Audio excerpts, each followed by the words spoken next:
कितनी किस्म के हमारे पास कीवर्ड्स होते हैं और वो कौन-कौन से टूल्स होते हैं जिनके थ्रू हम इन कीवर्ड्स को फाइंड कर सकते हैं। सबसे पहले हम ये देखते हैं कि कीवर्ड्स हैं क्या और उनका बेसिक पर्पस क्या है।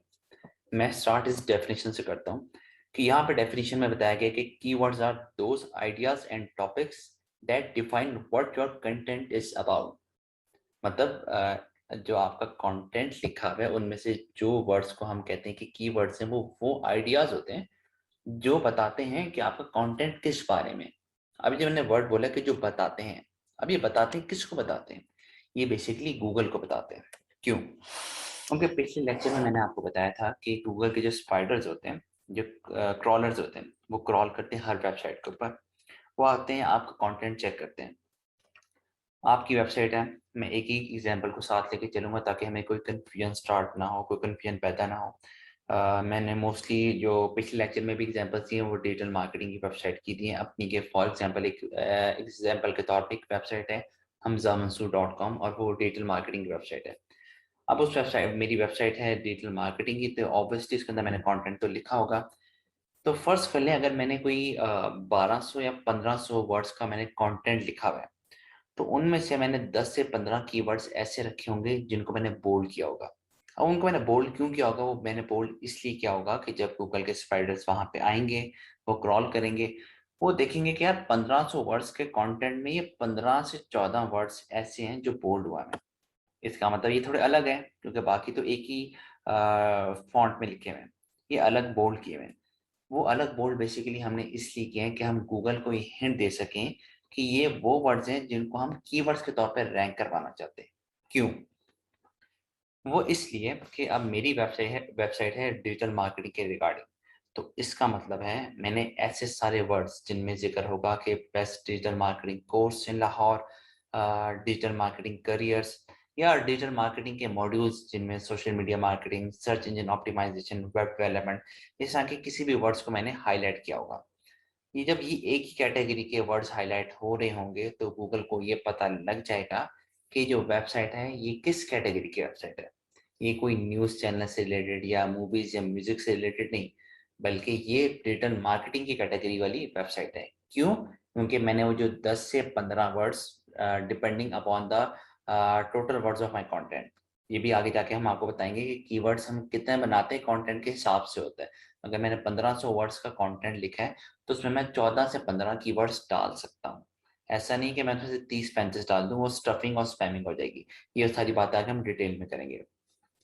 तो जब गूगल देखेगा कि 1500 कीवर्ड में से 14 से 15 कीवर्ड्स बोल्ड हुए हैं और वो सारे एक ही कैटेगरी के हैं, तो वो समझ जाएगा कि अच्छा भाई ये वाली जो वेबसाइट है ये आपकी डिजिटल मार्केटिंग कैटेगरी में आती है। तो उससे होगा क्या? उससे होगा ये कि जब कोई भी बंदा अपनी क्यूरी गूगल के अंदर एंटर करेगा कि अगर उसे डिजिटल मार्केटिंग का कोई कोर्स करना है या उसे कोई डिजिटल मार्केटिंग की कोई इन्फॉर्मेशन देनी है, तो जब वो डिजिटल मार्केटिंग का वो वर्ड एंटर करेगा या उससे रिलेटेड उसके किसी भी मॉड्यूल के बारे में एंटर करेगा, तो गूगल के पास जो सारा पलंदा होगा डिजिटल मार्केटिंग की कैटेगरी के अंदर, वो सारा उठा के उसके सामने फेंक देगा। क्यों? क्योंकि यूजर ने तो अपनी इंटेंशन बता दी कि मैं डिजिटल मार्केटिंग के रिगार्डिंग कोई चीजें पढ़ना चाहता हूँ, उनके बारे में इंफॉर्मेशन लेना चाहता हूँ। तो हमारी वेबसाइट ने मैंने अपनी वेबसाइट के ऊपर अपने कीवर्ड्स के थ्रू गूगल को इंडिकेशन दे दी होगी कि मेरी जो वेबसाइट है ये किस कैटेगरी की है। तो इसका मतलब है जब गूगल समझ जाएगा कि मेरी वेबसाइट मेरे कीवर्ड्स को देखते हुए समझ जाएगा कि मेरी वेबसाइट डिजिटल मार्केटिंग वाली कैटेगरी की है, तो मेरी वेबसाइट को भी वो डिजिटल मार्केटिंग की कैटेगरी में फेंक देगा। और जब वो यूजर डिजिटल मार्केटिंग से रिगार्डिंग कुछ भी सर्च करेगा, तो जो सारा पलंदा वो उठा के उसके सामने रखेगा इन्फॉर्मेशन का, उसमें मेरी वेबसाइट भी मौजूद होगी। हाँ, अब वो किस नंबर पे होगी वो डिपेंड करेगा ऑब्वियसली मेरी एसईओ की वर्किंग के ऊपर, कि मैंने इसके ऊपर एसईओ किस लेवल की है, किस तरह की है, कि वो पहले 5 पेजेस में आ रही है, वो पहले 5 के पहले पहले पेज के पहले 5 उसमें टॉप 5 में आ रही है, या वो पहले 10 पेज में ही नहीं आ रही है, वो 11वें पेज पे आ रही है। तो ये सारी मेरी गेम है। लेकिन वो जो यूजर के सर्च करने पर उसने उसको जो इन्फॉर्मेशन प्रोवाइड की, वो हमने कीवर्ड्स के थ्रू गूगल को बताया कि इसको किसी ऐसी वैसी कैटेगरी में नहीं फेंकना। कि मेरी डिजिटल मार्केटिंग की वेबसाइट है, इस पे जो कंटेंट लिखा हुआ है वो डिजिटल मार्केटिंग का कंटेंट लिखा हुआ है। तो कोई भी यूजर अगर क्यूरी डिजिटल मार्केटिंग से रिगार्डिंग सर्च करे, तो आपने मेरा कंटेंट उसके सामने लाके फेंकना है। और वो किस नंबर पे लाके फेंकेगा वो मेरी एसईओ डिफाइन करेगी।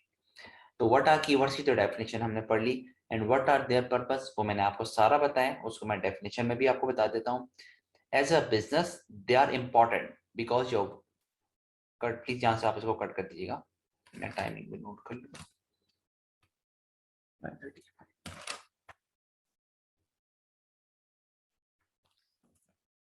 As a business, they are important because you want to come up in search engines. When people search for their keywords or phrases that are relevant to your products or services. वही वाली बात कि जब एक बंदा अपने search engine में अपने गूगल के सर्च इंजन में अपनी क्यूरी को सर्च करेगा और वो क्यूरी अगर आपके प्रोडक्ट या सर्विस से रिलेट करती है तो आपकी वेबसाइट, आपका ब्लॉग या जो भी आपकी वो चीज़ है वो सामने आएगी। वो किस तरह सामने आएगी? वो ऑब्वियसली कीवर्ड्स के थ्रू सामने आएगी जो आपने गूगल को हिंट दी होगी, जिससे आप बता रहे होंगे कि आपकी वेबसाइट किस कैटेगरी में आ रही है। In terms of SEO, they are the words and phrases that searches enter into search engines, also called search queries. तो ये सारी बात जो डेफिनेशन में लिखी थी वो मैंने आपको सारी एक आसान अल्फाज में समझा दी। तो what are keywords and what are their purpose, ये हमें क्लियर हो गया कि कीवर्ड्स क्या होते हैं, उनका पर्पस क्या होता है। अब हमने आगे देखना है कि इनकी टाइप्स कितनी होती हैं। हम जनरली जब भी बात करते हैं ना, या अगर आप कहीं से कोर्स पढ़ भी रहे होंगे या कहीं आप काम भी कर रहे होंगे, तब मोस्टली पहले दो कीवर्ड्स का जिक्र करते हैं। असल में ये बेसिकली होते हैं not different types of keywords. अब मैं इन सारों को आपको बारी बारी बताता हूँ। सबसे पहले आते हैं शॉर्ट टेल कीवर्ड्स और लॉन्ग टेल कीवर्ड्स। ये दो कीवर्ड्स हैं जिनको हम मोस्टली डिस्कस करते हैं, अल्हम्दुलिल्लाह, जिनको हम मोस्टली डिस्कस करते हैं। चाहे आप कहीं से कोर्स सीख रहे हो, चाहे आप कहीं पे काम वगैरह कर रहे हो, तो आप मोस्टली जो जिक्र करते हैं ना वो इन्हीं दो कीवर्ड्स का करते हैं। शॉर्ट टेल कीवर्ड बेसिकली वो होते हैं जो 3 वर्ड या 3 वर्ड से कम हो, और ये आपका बेसिकली मेन कीवर्ड होता है। कि अगर मैंने अपनी वेबसाइट में है मेरी डिजिटल मार्केटिंग की, उसके अंदर जब मैं कंटेंट लिख रहा हूँ तो मेरा इसमें शॉर्ट टेल कीवर्ड क्या होगा? डिजिटल मार्केटिंग या फिर डिजिटल मार्केटिंग कोर्स। ये मेरा हो गया एक शॉर्ट टेल कीवर्ड। क्यों? क्योंकि 3 वर्ड या उससे कम पे बेस कर रहा है। ऐसे जो कीवर्ड्स होते हैं ना, इनकी जो रैंकिंग है वो भी ज़्यादा होती है, इनका कंपटीशन भी ज़्यादा होता है। तो ये बेसिकली आप अपने कंटेंट के हिसाब से डिसाइड करते हैं। वो एक ऑब्वियस सी चीज़ होती है कि आप कंटेंट किस तरह का लिख रहे हैं, उसी के हिसाब से आपका जो एक मेन कीवर्ड होता है। फिर जो लॉन्ग टेल कीवर्ड होता है वो भी बेसिकली आपका उसी से आप कह लें कि शॉर्ट टेल कीवर्ड से आप उसको बनाते हैं। कि अगर इसी को मैं ये कर दूं कि best digital marketing course in Lahore, तो अभी एक प्रॉपर लॉन्ग टेल कीवर्ड हो गया। कि पहले था खाली डिजिटल मार्केटिंग या डिजिटल मार्केटिंग कोर्स, अब है कि best digital marketing course in Lahore. ये हो गया आपका लॉन्ग टेल कीवर्ड।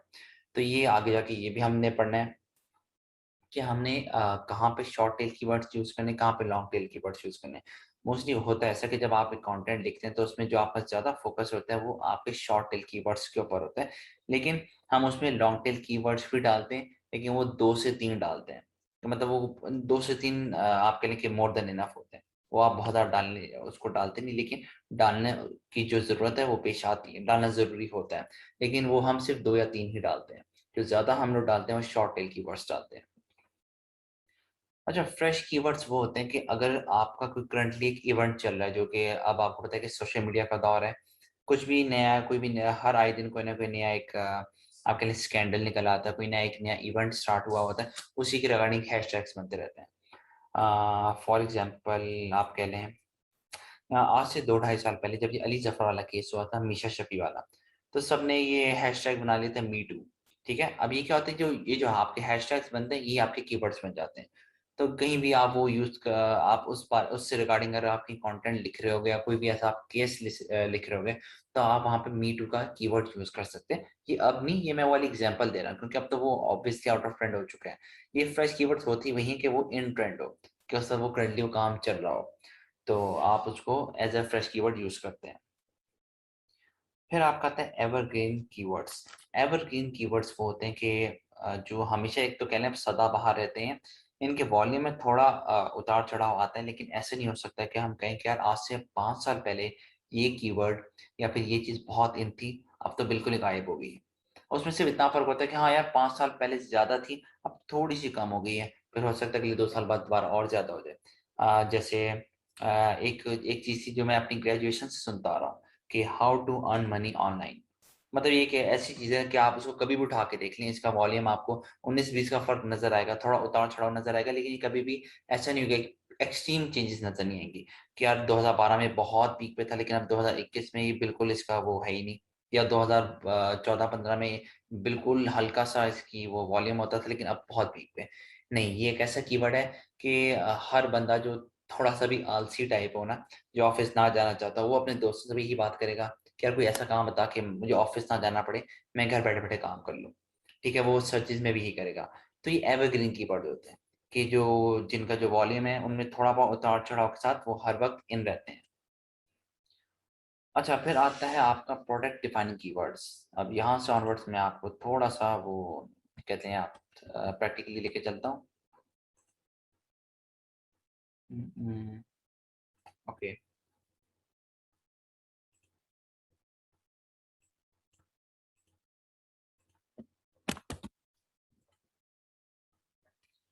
अच्छा, ये अब अभी हम जिस कैटेगरी को डिस्कस कट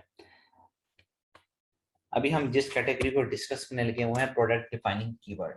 अब ये प्रोडक्ट डिफाइनिंग कीवर्ड क्या होता है? उससे मुराद ये है कि अगर मैं यहाँ पे खाली लिखूं शूज, या चलिए मैं लिख देता हूँ ऑनलाइन शूज, ठीक है।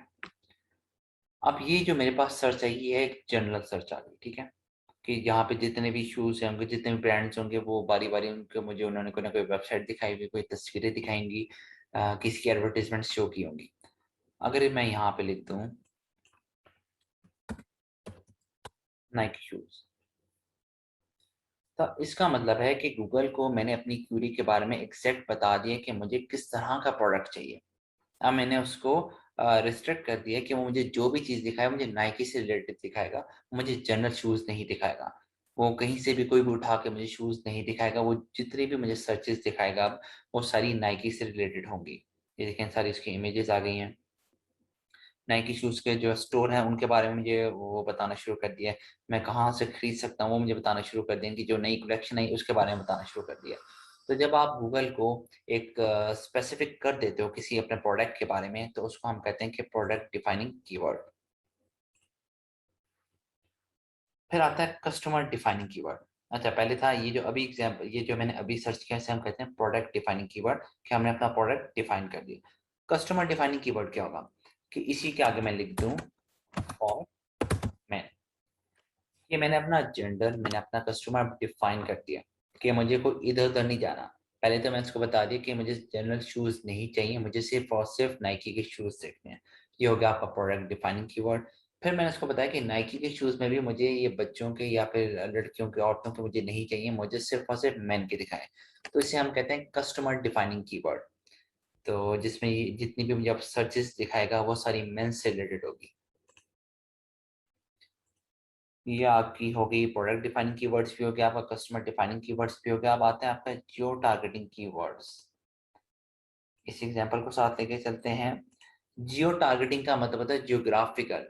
ठीक है, जियोग्राफिकल से मुराद अब आपको समझ आ गई होगी। इसका अगर मैं लिख दूं Nike shoes for man in Lahore, कि मैंने अपना एरिया बता दिया, ठीक है, मैंने उसको जियोग्राफिकली सारा बता दिया। तो वो जो भी मुझे बताएगा, देखें, नाइकी जिम्बा मॉल, यहाँ पे अपना एम्पोरियम मॉल बता दिया, मेन बुलवार्ड इकबाल टाउन में एडिडास का है, कि मतलब जितने भी लाहौर के अंदर उसके जो उसके स्टोर हैं, या जिन जिन वेबसाइट्स या जिन जिन जगहों से मुझे मिल सकता है, वो सारी यहाँ पे अब आ जाएंगी। तो ये आपका कहलाता है जियो टारगेटिंग कीवर्ड। फिर आता है आपका L S I keywords.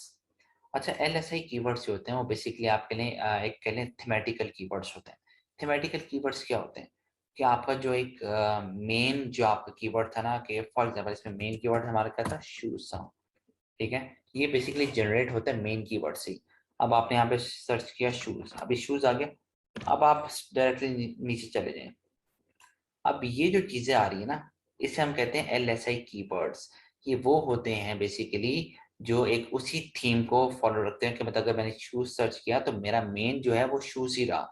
Shoes से उसने मतलब एक थीम थीम वही रही, उसी को उसने आगे एक्सट्रैक्ट कर दिया, उसको उसने एक्सपेंड कर दिया। अच्छा, shoes for man, shoes for boys, Nike shoes, shoes shop, shoes online. क्या मतलब मेन कीवर्ड आपका वही रहा, उसने उसी को थोड़ा सा और क्या आप एक्सपेंड कर दिया। तो ऐसे कीवर्ड्स जिसको हम थेमेटिकल कीवर्ड्स भी कहते हैं और एलएसआई कीवर्ड्स भी कहते हैं। फिर आखिरी आता है इसमें आपका इंटेंट टारगेटिंग कीवर्ड्स। अच्छा, इंटेंट से आपको नाम से पता लग गया होगा, इंटेंट होता है कि इस बंदे की क्या नीयत है, चाह क्या रहा है, ठीक है। इंटेंट कीवर्ड्स बेसिकली तीन तरह के, इसमें तीन कैटेगरीज आती हैं। इसमें पहली आती है आपकी इंफॉर्मेशन इंटेंट टारगेटिंग कीवर्ड। फिर इसमें नंबर 2 आती है आपकी कमर्शियल इंटेंट टारगेटिंग कीवर्ड। और थर्ड आती है इसमें ट्रांजेक्शनल इंटेंट टारगेटिंग कीवर्ड। अभी अगर मैं बात करूं सबसे पहले इसकी टाइप की इंफॉर्मेशन इंटेंट टारगेटिंग कीवर्ड क्या होता है। मैं यहाँ पे शूज के आगे लिखता हूँ, चलो बेस्ट शूज। मैंने यहाँ बेस्ट शूज लिखा, मेरे पास कुछ इन्फॉर्मेशन आ गई, बल्कि अच्छी खासी, आपके लिए अच्छी खासी इन्फॉर्मेशन आ गई। अब जो मैंने यहाँ पे बेस्ट शूज लिखा है, क्या इससे कहीं मेरी इंटेंट ये शो हो रही है कि मैं इनको खरीदना चाहता हूँ? नहीं।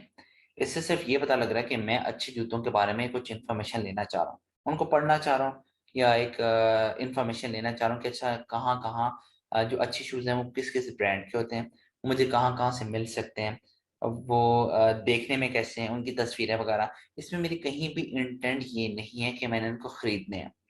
तो वो जो भी मुझे दिखा रहा है वो एक इन्फॉर्मेटिकली मुझे दिखा रहा है कि most stylish dress and casual shoes for man. कि अच्छा कि हाँ, यहाँ से अभी आप देख सकते हैं कि बहुत स्टाइलिश और ड्रेस और कैजुअल आपको यहाँ पे जूते मिल जाएंगे। तस्वीरें भी उसने मुझे दिखा दी, कुछ वेबसाइट्स भी उसने मुझे दिखा दी। तो ये ऐसी जो सर्च होती है इसको हम कहते हैं इंफॉर्मेशन इंटेंट टारगेटिंग कीवर्ड। कि जहाँ पे जो कस्टमर है उसकी इंटेंट से ये पता लग रहा हो कि वो सिर्फ इंफॉर्मेशन लेना चाह रहा है, उसका भी कोई मूड नहीं है खरीदने का, वो सिर्फ एक उस प्रोडक्ट के बारे में इंफॉर्मेशन गैदर करना चाह रहा है। नंबर 2 आती है इसमें आपकी commercial intent targeting keyword. Commercial intent targeting keyword क्या होता है आपका, कि ये जो मैंने लिखा है बेस्ट शूज, इसके स्टार्ट में अगर मैं लिख दूं बाय, अब यहाँ पे जो मेरी इंटेंट है वो क्लियर है कि अब मुझे अच्छे जूते दिखाओ क्योंकि मैं अब खरीदना चाहता हूँ। अब वो जो भी मुझे सर्च दिखाएगा मुझे वो चीज दिखाएगा कि मैं कहाँ से इनको खरीद सकता हूँ, क्योंकि यहाँ पे मैंने अपनी इंटेंट जो है वो डिफाइन कर दी। यहाँ पे मैंने ये खाली बेस्ट शूज जब लिखा था, वहां पे एक इन्फॉर्मेशन वाली मेरी इंटेंट आ रही थी कि मैं उनके बारे में पढ़ना चाहता हूँ, उनके बारे में कुछ इन्फॉर्मेशन लेना चाहता हूँ। लेकिन जब मैंने यहाँ पे मेंशन कर दिया कि बाय बेस्ट शूज, क्या मैं उनको खरीदना चाहता हूँ, तो यहाँ पे वो सारी चीजें मुझे उसी हिसाब से रिजल्ट शो करेगा कि अब ये बंदा जो है इसने अपनी इंटेंट शो कर दी है और यहाँ पे अब इनको परचेस करने जा रहे हैं, यहाँ पे ये फाइनल अपनी इस चीज को उठाने लगा, इसको खरीदने लगा है। तो इसको हम कहते हैं कमर्शियल इंटेंट टारगेटिंग कीवर्ड। अब इसमें जो इसकी लास्ट टाइप होती है वो होती है ट्रांजेक्शनल इंटेंट टारगेटिंग कीवर्ड। अच्छा, कमर्शियल और जो ट्रांजेक्शनल इंटेंट टारगेटिंग कीवर्ड है इनमें ज्यादा फर्क नहीं होता है, इनमें थोड़ी सी बस बारीक सा फर्क होता है, तो उसको जरा समझिएगा। कमर्शियल इंटेंट टारगेटिंग कीवर्ड में जब मैंने लिखा कि बाय बेस्ट शूज, ठीक है, पता लग गया इंटेंट मेरी क्या कि मैं खरीदना चाहता हूँ। फर्स्ट कर लें इनमें से मैंने कोई भी एक लिंक को मैं सिलेक्ट करता, वहां से मैंने जूता भी सिलेक्ट कर लिया और मैं बिल्कुल इस मूड में हूँ कि मैं अब इसको खरीदने लगा हूँ, ठीक है। और वहां पे उस शूज की जो प्राइस है मुझे 5000 शो हो रही है। ये मैं आपको बात करूँ अभी कमर्शियल इंटेंट टारगेटिंग कीवर्ड की जो भी आखिर में हमने डिस्कस किया, ठीक है। लेकिन मुझे हुआ कि यार ये जो प्राइस है थोड़ी सी ज्यादा है, हो सकता है अगर मैं कहीं और सर्च करूं, मैं कहीं और इधर उधर देखूं तो शायद मुझे कोई सेल्स, कोई प्रमोशन, कुछ भी डिस्काउंट मुझे मिल सकता है। तो फिर अब जो मैं हरकत करूंगा, या अब जो हरकत तो नहीं कहना चाहिए, जो भी मैं सर्च में और कुछ लिखूंगा वो कहलाएगी मेरी basically transactional intent targeting keyword. क्यों? क्योंकि उसमें मैं आगे मेंशन कर दूंगा कि नाइकी, चलो यहाँ पे तो मैंने बाय बेस्ट शूज लिखा है ना, अगर यहाँ पे मैं इसी को लिख देता बाय बेस्ट नाइकी शूज, मतलब उसको मैं प्रोडक्ट को भी डिफाइन कर देता, उसके आगे मैं लिख देता सेल्स एंड ऑफर। तो अब मैंने यहाँ पे बता दी है अपनी प्रॉपरली इंटेंट कि देखो मुझे यहाँ पे, बल्कि मैं प्रोडक्ट को डिफाइन करता हूँ, ज्यादा बेहतर हो जाएगा, भाई नाइकी शूज। अब यहाँ पे मैंने हर चीज क्लियर एंड कट बता दी कि मुझे इन्फॉर्मेशन नहीं लेनी, मुझे खरीदना है। मुझे कौन सा प्रोडक्ट खरीदना है, मुझे उसका नाइकी शूज प्रोडक्ट, मेरा शूज उसका ब्रांड कौन सा है, नाइकी लेना है, और मुझे खरीदना भी है। लेकिन मुझे सेल और ऑफर के साथ चाहिए, मुझे थोड़े डिस्काउंट के साथ चाहिए, जो इससे पहले मैंने देखा था वो महंगा था। तो जब आप ये प्रॉपरली सारी चीजें डिफाइन कर देते हो तो ये बेसिकली आपके कहलाती है ट्रांजैक्शनल इंटेंट टारगेटिंग कीवर्ड। कि अब आप बिल्कुल अपनी ट्रांजैक्शन करने लगे हैं क्योंकि आपने हर चीज यहाँ पर अपनी डिफाइन कर दी है कि आप किस तरह की जो प्रोडक्ट है वो चाह रहे हैं, किन चीजों के साथ चाह रहे हैं। ठीक है, तो जब आप ये लिख देते हैं तो ये this is basically called transactional intent targeting keyword. तो ये जितनी हमारी 9 मुख्तलिफ किस्म की कीवर्ड्स की टाइप्स थी वो सारी मैंने आपको बता दी। और अब आखिरी में जो इसका आखिरी टॉपिक है वो है कि अच्छा ये तो समझ आ गए कीवर्ड्स होते क्या हैं, इनका मकसद क्या होता है, इनकी टाइप्स कितनी कितनी किस्म की इनकी टाइप्स होती हैं और उनका मतलब क्या होता है। अब आखिरी चीज ये है कि भाई अब इनको हमने ढूंढना कैसे है। ये तो हमें समझ आ गई ये होते क्या है, मकसद क्या है, कितनी किस्म की टाइप्स हैं, लेकिन अब ढूंढे कहाँ से उन लोगों को, इन चीजों को ढूंढे कहाँ से। तो इसके लिए हमारे पास मुख्तलिफ किस्म के टूल्स होते हैं। ये तो मैंने खैर 3 लिखे हैं, काफी आप सर्च करें तो काफी ज्यादा आ जाएंगे। ये 3 जो है जरा थोड़े से आपके लिए फेमस है जरा। इनमें जो सबसे फेमस है वो है कीवर्ड प्लानर। अभी मैं आपको यहाँ पे बताता हूँ कि आपने कीवर्ड को सिलेक्ट कैसे करना है, उसमें सिलेक्ट करते हुए आपने किन चीजों का ख्याल रखना है और किन चीजों के वो बेसिस के ऊपर अपने कीवर्ड को आपने सिलेक्ट करना है। कीवर्ड प्लानर जो है वो बेसिकली गूगल का अपना वो है कीवर्ड प्लानर। आप सिंपली जाएं गूगल पे लिखें कीवर्ड प्लानर, यहाँ पे आपके सामने कुछ रिजल्ट्स आएंगे। उनमें से ये जो है ना, choose the right keywords with our research tools, ये वाला लिंक आपने सेलेक्ट करना है। अच्छा यहाँ पे आप आए, इसने कहा चूज द राइट कीवर्ड्स, आपने कहा गो टू कीवर्ड प्लानर, यहाँ पे आप गए।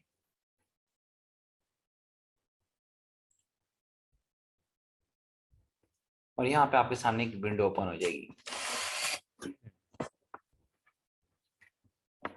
अब यहाँ पे आपके सामने दो ऑप्शन आ रहे हैं, डिस्कवर न्यू कीवर्ड एंड या फिर get search volume and forecast. आपने इसको क्लिक करना है क्योंकि अभी हमने सिर्फ और सिर्फ कीवर्ड्स देखने हैं कि हमने कौन सा कीवर्ड उठाना है। अच्छा इससे पहले मैं यहाँ पे आपको कुछ सर्च करके दिखाऊं, मैं आपको पहले इसके एक कॉन्सेप्ट बता देता हूँ। जब आप यहाँ पे कीवर्ड सर्च करते हैं ना तो यहाँ नीचे कुछ रिजल्ट्स आते हैं, बल्कि काफी रिजल्ट्स आते हैं। उन्होंने बताया होता है कि इनका वॉल्यूम कितना है, मतलब इनका इम्पैक्ट कितना है, वॉल्यूम से मुराद ये होता है। फिर उसके आगे लिखा होता है इसका कंपटीशन कितना है। अब एक कंपटीशन से मुराद क्या है, कंपटीशन से मुराद ये होता है कि यहाँ पे या तो वहाँ पे लिखा होगा हाई, या वहाँ पे लिखा होगा मीडियम, या फिर आपने लिखा होगा लो। ठीक है, जो आइडियल सिचुएशन होती है ना, जो आपके लिए आइडियल कीवर्ड होता है वो बेसिकली वो कीवर्ड होता है जिसका कंपटीशन लो हो और जो सर्च का जो वॉल्यूम है वो बहुत ज्यादा हो। कंपटीशन लो होने से मुराद क्या है, कंपटीशन लो होने से मुराद ये है कि इस वाले कीवर्ड के ऊपर बहुत कम कंपेटिटर्स हैं जो इसके ऊपर काम कर रहे हैं, या आसान वर्ड्स में मैं कहूँ जो इसको इस्तेमाल कर रहे हैं अपने कंटेंट में। तो ऑब्वियसली एक चीज के ऊपर जितना कम रश होगा, जितना कम कंपटीशन होगा, उतना आसान होगा आपके लिए उस वर्ड के ऊपर रैंक करवाना अपनी वेबसाइट को। बिल्कुल ऐसे ही ना। अब एक वर्ड है जिसका वॉल्यूम तो बहुत ज्यादा है, मिलियंस में है या फिर लाखों में, ठीक है, लेकिन उसका कंपटीशन हाई है। इसका मतलब है कि ठीक है सर्चिंग के लिहाज से ये कीवर्ड तो बड़ा जबरदस्त बहुत कमाल का है, लेकिन इसके ऊपर कंपेटिटर्स की बहुत बड़ी तादाद ऑलरेडी काम कर रही है। तो ऑलरेडी ऑलरेडी जब एक जगह पे इतना हुजूम है तो वहां पे ऑब्वियसली आपको थोड़ा मुश्किल होगा अपनी वेबसाइट को रैंक करवाना। ऐसा नहीं है कि आपने उनको उठाना नहीं है, या आप उठाएंगे तो आपको कोई नुकसान होगा या कोई बैकलैश आएगा। वो सिर्फ ये होता है बताने का मकसद कि ये कंपटीशन हाई है, तो उसका मतलब यहाँ पे ऑलरेडी बहुत ज्यादा कंपेटिटर्स काम कर रहे हैं। तो होता ये है कि अगर मैंने 1500 कीवर्ड्स का सॉरी 1500 वर्ड्स का मैंने कंटेंट लिखा है और उसमें मैं अगर 14 से 15 उसमें मैं कीवर्ड्स लगा सकता हूँ, तो मेरी कोशिश यही होगी कि 11 से 12 13 मेरे वो कीवर्ड्स हों जिनका वॉल्यूम बहुत ज़्यादा हो और उनका कंपटीशन लो हो। ठीक है, बीच में मैं एक दो ऐसे डाल सकता हूँ कि वॉल्यूम उनका बहुत ज़बरदस्त है लेकिन कंपटीशन हाई भी है, तो कोई इतना मसला नहीं होगा। लेकिन रेशियो हम इसी तरह सेट करते हैं कि मोस्टली मोस्टली नहीं 80-90% हम कीवर्ड्स वो रखते हैं जो लो कंपटीशन और उनका जो वॉल्यूम है वो अच्छा हो। हाँ अगर आपके पास, क्योंकि ऐसे कीवर्ड्स ढूंढना काम रखता है, ये एमी इतनी आसानी से नहीं आपको कीवर्ड्स मिल जाते, ढूंढने पड़ते हैं। जब आप एक कंटेंट लिखते हो उस कंटेंट को आप पूरा पढ़ रहे हो, उसमें जो भी आपको वर्ड थोड़ा सा अच्छा लगता है फिर आप उसको यहाँ पे आके इधर आके लिखते हो। फिर यहाँ पे रिजल्ट्स देखते हो कि अच्छा इसका कंपटीशन लो है हाई है। बाज़ दफ़ा आता है कंपटीशन लो है और वॉल्यूम भी बिल्कुल लो है, 10 to 12 सर्चेज हुई हुई होती हैं, तो उसका तो ऑब्वियसली फायदा नहीं है। हाई वाला कीवर्ड में मैं वो उठाऊंगा कि जिसका जो वॉल्यूम है वो अच्छा खासा हो, क्योंकि ऑब्वियसली मेरे माइंड में ही यही आएगा कि एक तो मैं हाई कीवर्ड उठा रहा हूँ जिसका कंपटीशन ऑलरेडी बहुत ज्यादा है, तो कम से कम मैं वो तो उठाऊं ना कि जिसका वॉल्यूम अच्छा खासा है, कि एक चीज का मुझे पता है कि जहाँ मेरा रैंक होना मुश्किल है, कि मैं एक मुश्किल वो चीज को उठा रहा हूँ, तो कम से कम वो चीज अगर मुश्किल उठा रहा हूँ तो एटलीस्ट वो चीज तो कि जिसका फायदा तो मुझे नजर आ रहा है, चाहे वो विजुअली हो, देखने में ही हो, कम से कम मुझे इसका फायदा तो नजर आए। अब मैं इसको आपको यहाँ पे एक प्रैक्टिकली करके दिखाता हूँ। फॉर एग्जाम्पल मैं कीवर्ड रखता हूँ कॉफी, ठीक है। मैं यहाँ पे करता हूँ गेट रिजल्ट्स। अच्छा, इससे पहले मैं ऊपर ये देखें, यहाँ पे आपने अपनी लोकेशन से ये अच्छी तरह इस चीज का आपने बड़ा ख्याल रखना है, इस चीज को आपने कभी मिस नहीं करना। ये बेसिकली चीज ये बताती है कि किस मुल्क के लिहाज से, किस कंट्री के लिहाज से आप कीवर्ड को ढूंढ रहे हैं। अब जो कॉफी कीवर्ड है, हो सकता है यूनाइटेड किंगडम में इसका जो कंपटीशन है बहुत हाई हो, लेकिन यही अगर मैं यूएसए में या फिर शायद पाकिस्तान में सर्च करूँ तो इसका कंपटीशन लो निकले। तो ये आपने देखना है, क्योंकि यहाँ पे ऑलरेडी यूनाइटेड किंगडम इसलिए हुआ है बाय डिफॉल्ट, क्योंकि मैं जितने भी अब जो मेरा जहाँ पे मैं जॉब करता हूँ वो सारे इंटरनेशनल मार्केट है, तो मेरे सारे क्लाइंट्स यूएसए, यूके या यूरोप के किसी साइड के होते हैं। तो हमेशा यहाँ पे या तो मैं यूके रखता हूँ या यूएसए रखता हूँ या फिर स्वीडन वगैरह रखता हूँ, तो इसलिए बाय डिफॉल्ट मोस्टली मेरे यहाँ पे यूके हुआ हुआ होता है। अगर आपकी जो वेबसाइट है, अगर आपकी जो मार्केट है वो लोकल है, तो आपने यहाँ पे इसको पाकिस्तान रखना है। क्यों? क्योंकि ऑब्वियसली अगर आपका वेबसाइट और आपका बिजनेस लोकल है तो आप कंटेंट भी उन्हीं के लिए कर रहे होंगे। अगर आपका बिजनेस यहाँ का है तो आपके कंपेटिटर्स भी लोकल होंगे। जब कंपेटिटर्स लोकल होंगे तो उनके लिए कीवर्ड्स भी हमें लोकल वाले उठाने, हमें बाहर की नहीं उठाने, क्योंकि उनकी रैंकिंग में फर्क आता है। अब ये कॉफी मेरा कीवर्ड है जो मैं देखना चाह रहा हूँ कि अच्छा इसको मैं यूज करना चाहिए मुझे या नहीं करना चाहिए। तो नीचे कुछ रिजल्ट्स आए हैं। अच्छा, गूगल में आपको पता है कि इनकी अपडेट्स आती रहती हैं। आज मैंने ये चेक किया है, कुछ दिनों बाद मैंने थोड़ा खोला इसको कीवर्ड प्लानर, क्योंकि मैं काफ़ी अरसे से एचआरएफ को यूज़ कर रहा हूँ। तो यहाँ पे पहले बेसिकली वॉल्यूम लिखा हुआ आता था, अभी तो जैसे ये एक फिगर शो हो रही है ना आपको और आगे ग्राफ बना हुआ है। पहले यहाँ पे इस तरह लिखा आता था कि 10K to 100K, उससे हमें पता लग जाता था। अभी इन्होंने थोड़ा इसको चेंज कर दिया, अपडेट्स नहीं आई होंगी, यहाँ पे इन्होंने नंबर्स की फॉर्म में लिखा, आगे ग्राफ में लिखा हुआ है। खैर, इससे कोई फर्क नहीं पड़ता। अब इसने मुझे बताया कि जो वर्ड कॉफी है उसका कंपटीशन लो है और जो सर्चेज हैं वो है 12,20,000। ये बहुत आइडियल कीवर्ड है और ऐसा कीवर्ड मिलना बड़ा मुश्किल होता है, ये इसको आप और करें। एक तो कंपटीशन भी लो है, मतलब इसके ऊपर कंपेटिटर्स हैं वो बहुत थोड़े हैं, ठीक है। और अगर आप इसको लगाते हो तो इसकी जो सर्चेज है, जो इसका वॉल्यूम है वो इतना ज्यादा है, 12,20,000। तो ये मेरे लिए एक बड़ा आइडियल कीवर्ड हो सकता है, ठीक है। फिर हमने अगर फॉर एग्जांपल मेरा एक ब्लॉग है जो कॉफी से रिलेटेड है, तो ऑब्वियसली मैं अपने जो कीवर्ड्स रखूंगा वो सारे कॉफी या उसकी उसी की फैमिली में से कोई रखूंगा ना। तो मैंने अपना मेन कीवर्ड बना लिया कॉफी, ठीक है, और बड़ा आइडियल उसका रिजल्ट आ रहा है। फिर मैं बीच में अपने कंटेंट में कुछ इस तरह की भी चीजें डाल सकता हूँ, coffee near me, sorry cafe near me या कॉफी नियर मी, ठीक है, इनका भी अच्छा रिजल्ट आ रहा है। 90,500 लो। अगर मैं उसमें अपना कोई कैफे का बता रहा हूँ कि मैंने नया कैफे खोला जिसमें मैं कॉफी या कैपेचिनो इस सारी चीजें प्रोवाइड कर रहा हूँ, तो उसमें मैं अपने कंटेंट में लिख सकता हूँ कि कैफे नियर मी का कोई कहीं पे भी कीवर्ड बना के, मतलब कंटेंट में ऐसा लिख सकता हूँ जिसमें ये लाइन इसको एज अ वर्ड या फ्रेज में यूज कर सकता हूँ। क्यों? क्योंकि इसका भी कंपटीशन लो है और रिजल्ट 2,44,000। तो ये कॉफी और इससे रिलेटेड जो कीवर्ड्स आ रहे हैं वो बड़े आइडियल हमारे पास कीवर्ड्स आ रहे हैं। अब इसी तरह आप देखें, ये देखें, ये कोल्ड ब्रू। अब ये वाला जो कीवर्ड है इसका वॉल्यूम भी कोई बहुत ज्यादा नहीं, ठीक है, 9,900 है, लेकिन आप ये भी देखें कंपटीशन हाई है, ठीक है। तो मैंने अगर, मुझे फर्ज करें मेरे कीवर्ड्स 15 मैंने लगाने थे, मेरे 13-14 हो चुके हैं। अब मैं कह रहा हूँ कि लो तो कहीं मिल नहीं रहा, चलो मैं कोई हाई वाला उठा लूँ। तो मैं हाई इसको नहीं उठाऊंगा। क्यों? एक तो मैं ऑलरेडी हाई उठा रहा हूँ कि मतलब कंपटीशन ऑलरेडी इस पे, कंपेटिटर्स की तादाद बहुत ज्यादा है क्योंकि हाई मेंशन किया हुआ है। और वॉल्यूम क्या है, सिर्फ 9,000। भाई कम से कम कोई लाखों में तो ना, कोई 9 लाख तो होता, तो चलो विजुअली मुझे फायदा नजर आ रहा होता है कि ठीक है, कंपेटिटर्स बहुत ज्यादा है लेकिन वॉल्यूम भी अच्छा खासा है। तो अगर मुझे हाई उठाना है तो मैं सिर्फ इतने वॉल्यूम के लिए हाई उठाऊंगा, तो ऑब्वियसली मैं किसी और की तरफ जाऊंगा। मैं, इससे बेहतर ये है 60,500, मतलब इससे तो बेहतर रैंकिंग है ना उसकी।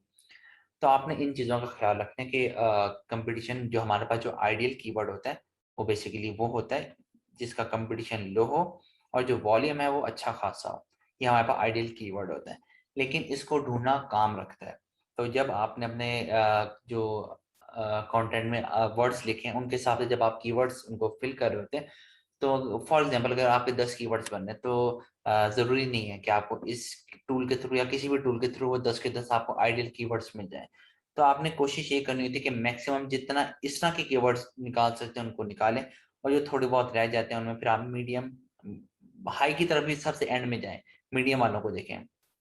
मीडियम वालों में भी हमें कोई इतना खतरा नहीं होता कि मतलब ठीक है कि यहाँ पे कंपेटिटर्स की जो तादाद है वो दरमियानी है, ना बहुत कम है ना बहुत ज्यादा है, तो आप इसको उठाएं, बिल्कुल उठाएं। ये भी नहीं मिलते, फिर एंड वाली सिचुएशन जो एंड चॉइस होती है वो हमारे पास होती है हाई कंपेटिटर्स पे जाना, अगर हमारे कीवर्ड्स फिल नहीं हो रहे, अभी कुछ गुंजाइश इसमें रहती है तो फिर। लेकिन उसमें भी फिर आप कोशिश करें वो वाला हाई वाला कीवर्ड उठाएं, वो ऐसा कीवर्ड उठाएं, ऐसा हाई कंपटीशन कीवर्ड उठाएं जिसकी जो सर्चेज हैं वो काफी ज्यादा हो। ठीक है, तो ये सारा था आज हमारा टॉपिक कीवर्ड से रिलेटेड, कि कीवर्ड्स होते क्या हैं, इनका मकसद क्या है वो भी हमने देख लिया, इनके टाइप्स कितनी है वो भी हमने देख ली। सॉरी, टूल मैंने भी आपको सिर्फ एक बताया, ये एक होता है HRF। काम इसका बिल्कुल वही है, मैं आपको इसका बस वो दिखा दूं एक आप कह लें कि इसका लेआउट टाइप, एक सेकेंड, कि ये होता कैसे, इसको यहाँ पे हम किस तरह इसमें फाइंड करते हैं। ये है HRF। अच्छा, ये HRF है, ये HRF बहुत जबरदस्त टूल है, बेहतरीन टूल है। ये HRF बेसिकली जो सही SEO के बंदे होते हैं ना, जो अपना बिजनेस स्टार्ट करते हैं या कहीं पे भी जॉब करें, उनके पास ये बहुत बेहतरीन ये चीज होती है। लेकिन ये पेड टूल है, ये मैं आपको बता दूं। जो कीवर्ड प्लानर है वो फ्री है, लेकिन जो HRF है वो पेड टूल है। क्यों? क्योंकि इसमें आप हर चीज निकाल सकते हैं। यहाँ जो डोमेन और URL लिखा हुआ है ना, यहाँ पे चाहे मैं अपनी वेबसाइट एंटर करूँ या मैं अपनी कंपेटिटर की वेबसाइट एंटर करूँ या मैं दुनिया की जो मर्जी वेबसाइट एंटर कर लूँ, जैसे मैं एंटर करूँगा, फॉर एग्जाम्पल एक सेकेंड,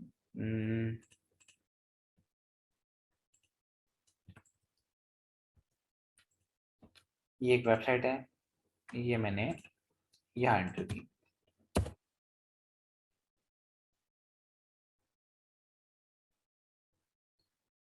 अब इससे मुझे बता दिए कि ये वेबसाइट दुनिया में जो ये लिखा हो ना, ये इसकी रैंकिंग, ये दुनिया में कौन से नंबर पे रैंक कर रही है। ये कर रही है 4,62,94,976। ठीक है, कि मतलब इसमें इसकी जो वर्ल्ड रैंकिंग है वो ये है।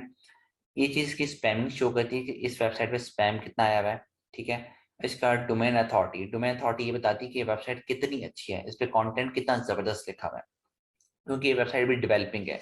अभी इस पे कंटिन्यूसली काम हो रहा है, इसको अभी शायद मुश्किल से 1 साल हुआ है अभी ना। इसके ऊपर बैक लिंकिंग कितनी की हुई है, जो हमने ऑफ पेज में पढ़ा था ना, कि ये लोग बैक लिंकिंग कितनी कर रहे हैं, रेफरेंस डोमेन्स के इन्होंने ब्लॉक्स कितने लिखे हुए हैं। जो भी हम कंटेंट की बात करें, कीवर्ड्स की बात करें, वो सारा कीवर्ड का जो ताल्लुक होता है वो आपकी ऑन पेज से होता है, वो आपके ऑफ पेज पे भी थोड़ा बहुत होता है, और आपका ब्लॉग से होता है।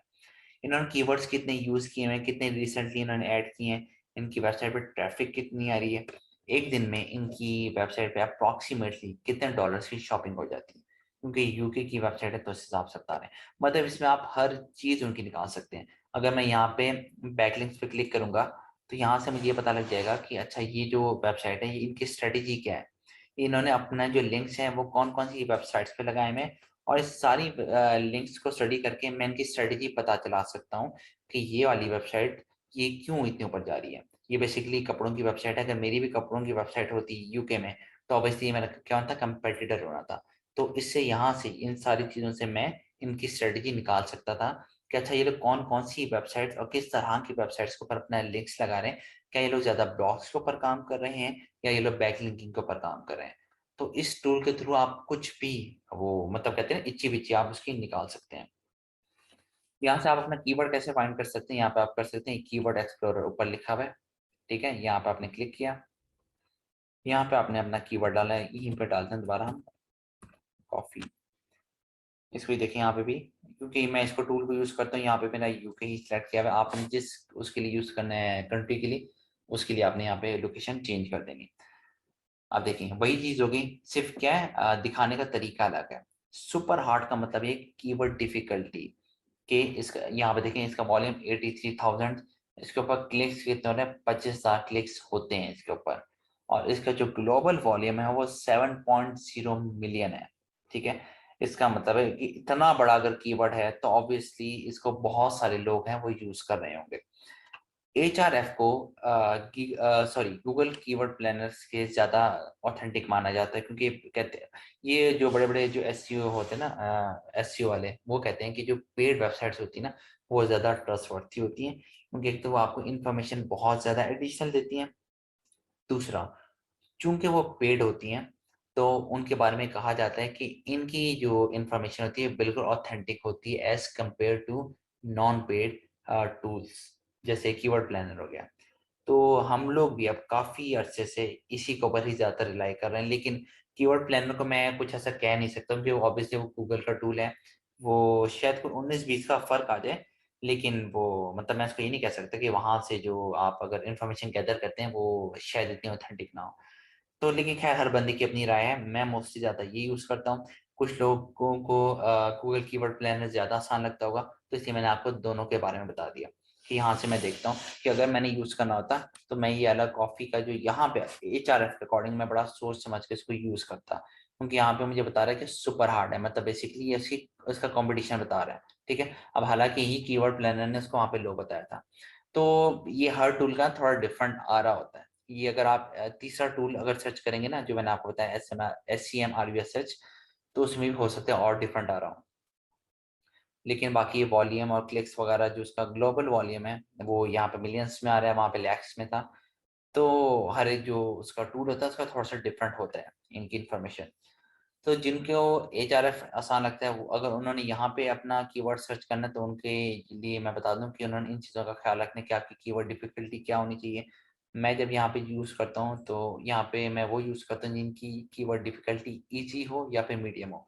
और वही वाली बात एंड में जो मैंने पहले भी की थी कि जब मेरे कीवर्ड्स फिल नहीं हो रहे होंगे और इजी और मीडियम वाले कीवर्ड्स सारे खत्म हो चुके होते हैं तब मैं हार्ड वाला यूज करता हूँ, लेकिन हार्ड वाला भी हाँ इसको मैं यूज कर सकता हूँ क्योंकि इसका ग्लोबल वॉल्यूम बहुत ज्यादा है। कि ठीक है, अगर मैं सारे 14-15 कीवर्ड में से सारे मैंने अच्छे वाले आइडियल कीवर्ड्स यूज कर लिए और आखिरी में मुझे एक सुपर हार्ड या हार्ड लगाना पड़ा है, तो I would go for it, क्योंकि इसका जो वॉल्यूम है वो बहुत ज्यादा है, 7.0 मिलियन है, ये ग्लोबल वॉल्यूम है। और खाली अगर मैं यूके को हिट करूं तो यूके में खाली 5 मिलियन है इसका ग्लोबल वॉल्यूम, सॉरी यूके में खाली इसका जो वॉल्यूम है वो 5 मिलियन है। तो मैं इस वाले कीवर्ड के ऊपर रिस्क ले सकता हूँ क्योंकि ऑलरेडी इस पे बहुत ज्यादा कंपेटिटर्स हैं, लेकिन इसके ऊपर जो ट्रैफिक है, इसका जो वॉल्यूम है वो बहुत ज्यादा है। तो अगर मैं ऐसी कैटेगरी का कीवर्ड यूज कर रहा हूँ तो मैं इस वजह से करूँ कि इसका वॉल्यूम बहुत ज्यादा है। ठीक है, तो ये मैंने आपको दोनों टूल्स के बारे में भी बता दिया।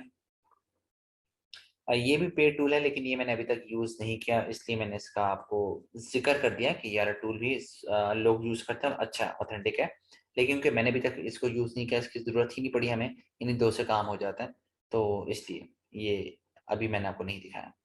तो ये था आज का लेक्चर, और अब मैं मिलूंगा इंशाल्लाह आपसे लेक्चर नंबर 3 में। और बाकी की सारी चीज़ें हम मज़ीद जो काम है वो सारा आगे प्रैक्टिकल आने वाला है।